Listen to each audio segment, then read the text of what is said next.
पाकिस्तान को massive revenue बहरान का सामना है क्योंकि फेडरल बोर्ड ऑफ रेवेन्यू ने वजीर आज़म को 560 अरब रुपए के मुमकिना टैक्स खसारे से खबरदार किया है। अदालती मुकदमात से तेज वसूलियों के बगैर माली साल के पहले निस्फ के लिए रेवेन्यू का खसारा 562 अरब रुपए से तजाविज कर सकता है। जुलाई तक दिसंबर के लिए नजरसानी शुदा रेवेन्यू का हदफ 6.49 ट्रिलियन रुपए है, लेकिन पाकिस्तान अब भी बहुत पीछे है। 413 अरब रुपए का खसारा पहले ही रिकॉर्ड किया जा चुका है। हुकाम ने कहा कि अगर दिसंबर में ज़ेरुल-तवा मुकदमात से 200 अरब रुपए की वसूली हो जाती है तो ये खसारा 362 अरब रुपए तक कम हो सकता है।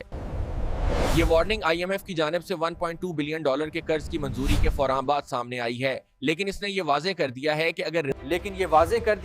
अगर रेवेन्यू के अहदाफ पूरे ना हुए तो पाकिस्तान को मिनी बजट पेश करना होगा।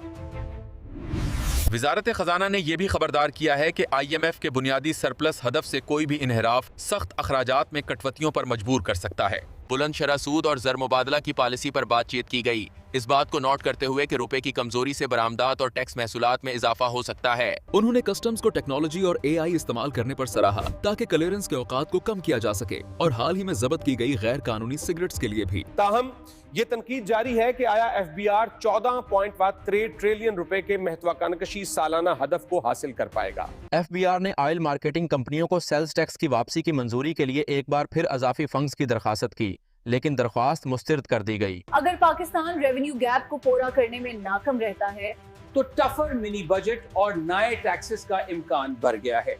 जब मुल्क को इन संगीन मुआशी चैलेंजों का सामना है तो फौरी बहाली और मजबूत नफाज अवामी मालियात को मुस्तहकम करने के लिए बहुत अहम होंगे।